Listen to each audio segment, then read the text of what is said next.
Bueno, parece una pregunta sencilla, ¿verdad? Pero la respuesta puede definir el futuro de toda una generación. Y es que para ellos se convirtió en una lucha. Pero ojo, no solo contra el barro y el agua, sino una lucha por tener voz, por decidir cómo reconstruir sus propias vidas. Venga, vamos a meternos de lleno en esta historia. El momento clave es el 31 de enero de 2026. Ese día, una comunidad entera se reúne. Pero no solo para recordar, no. Se juntan para reafirmar su lucha. Es que se cumplía un año de su respuesta, de su propia respuesta organizada a esa dana catastrófica que les reventó la vida el 29 de octubre de 2024. Y de ahí, de ese momento, nació un plan. Y eso es lo que vamos a desgranar aquí. Vale, para entender el plan, primero hay que entender el desastre. Porque, a ver, no fue solo un montón de agua cayendo del cielo, ¿eh? Fue un antes y un después. Un punto de inflexión que de repente encendió la mecha de un movimiento que venía desde abajo. Exacto. Y es que ese evento de aniversario fue un poco de todo. Un espacio para recordar, para la solidaridad, pero sobre todo fue una exigencia de justicia. Y muy clara, además, porque allí se dijo, y cito textualmente, que el proceso no terminará hasta que los responsables estén en la prisión. O sea, una declaración durísima, que te deja ver hasta qué punto la herida es profunda. Y aquí es donde la cosa cambia, porque ante lo que ellos veían como un fallo total de la respuesta oficial, ¿qué hicieron? Pues se organizaron. Los propios ciudadanos no se quedaron esperando, se pusieron manos a la obra. Y así es como nacen los CLRs. Suenan a siglas, pero es algo muy potente, los Comités Locales de Emergencia y Reconstrucción. Y vamos, se convirtieron en la columna vertebral de todo, en la espina dorsal de la recuperación. Crearon una red ciudadana que fue increíblemente eficaz desde el minuto uno. Es que la escala de esta organización es, de verdad, impresionante. Fijaos en la tabla. Es que lo cubrían todo. Absolutamente todo, desde el apoyo a migrantes con No, Sol o Sola, al rescate de animales con ANE o la defensa de la educación con la FAMPA Valencia. Daba igual la necesidad que surgiera, ellos tenían una respuesta. Pero no hablamos solo de organizar reuniones, ¿eh? Hablamos de un impacto real, tangible. Por ejemplo, el programa Bicicletes per a Totes del colectivo Soterranya repartieron más de 2.000 bicicletas en la zona cero. Pensemos un momento. La movilidad había colapsado por completo y la propia comunidad encontró una solución. Brutal. Ok, pero esta gente no se quedó solo en apagar fuegos. Dieron un paso más allá. Querían entender el por qué. O sea, ¿por qué fue todo tan devastador? Y para encontrar respuestas, ¿a dónde fueron? A la ciencia.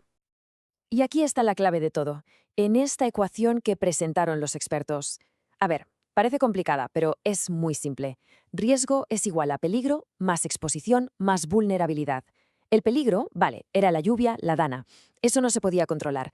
Pero la exposición, o sea, dónde hemos construido, y la vulnerabilidad, la capacidad de aguantar el golpe, eso sí que fue el resultado de décadas y décadas de decisiones de planificación. Y esta idea es que ilustra el problema de fondo a la perfección. La geógrafa Olga Mayoral lo explicó de una forma muy clara. Esta tierra es tan fértil precisamente por las inundaciones que ha tenido a lo largo de la historia. Es una llanura de inundación. El territorio tiene memoria, una memoria que el boom urbanístico decidió convenientemente olvidar. Claro, ¿y sobre el terreno? ¿En qué se tradujo todo esto? Pues en fallos de infraestructura catastróficos. El geógrafo Iván Portugués señaló cómo, y esto es lo más irónico de todo, obras que estaban diseñadas para ayudar acabaron empeorándolo todo. La pista de Silia actuó como una presa, las vías del tren como un muro. Incluso el famoso nuevo cauce del Turia, que se construyó para proteger, acabó siendo un embudo que mandó el agua justo a las zonas más pobladas. Y ojo, que el riesgo no ha desaparecido, ni mucho menos.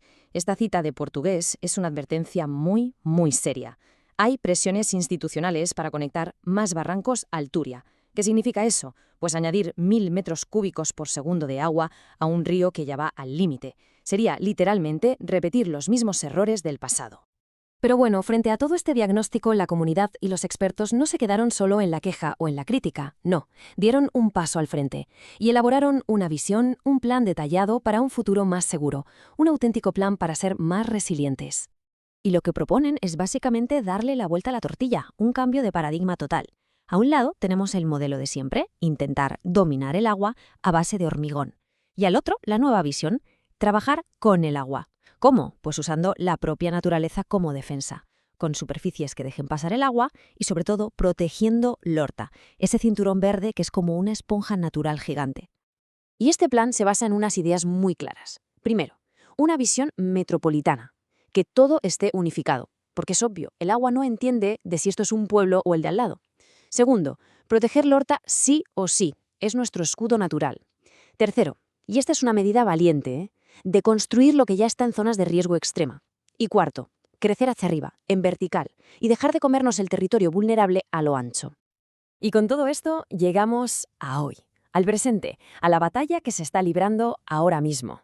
Porque en el fondo de eso se trata, de una batalla entre dos formas completamente opuestas de ver el futuro de esta región. Y en esta batalla, ¿cuál es la mayor fortaleza de la comunidad?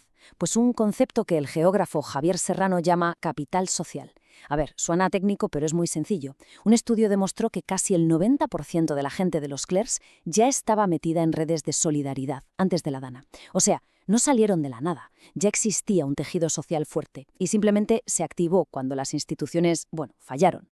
Y la capacidad que han demostrado es que es alucinante. A ver, crearon su propia red de comunicación de emergencia, con más de 100 personas y walkie-talkies. Organizaron talleres para que la gente supiera cómo protegerse, presentaron alegaciones legales a los planes oficiales e incluso han creado sus propios planes de emergencia para sus barrios. Es que han pasado de reaccionar a un problema a adelantarse a él, de ser reactivos a ser proactivos.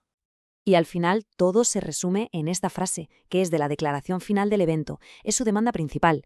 La reconstrucción debe contar necesariamente con la voz de quien habita el territorio. Tiene que hacerse desde abajo, desde la comunidad. ¿Más claro? Imposible.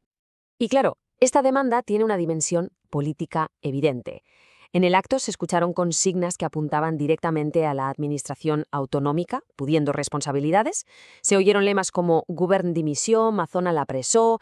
Esto al final lo que refleja es una crisis de confianza muy, muy profunda entre una parte de la ciudadanía y el gobierno.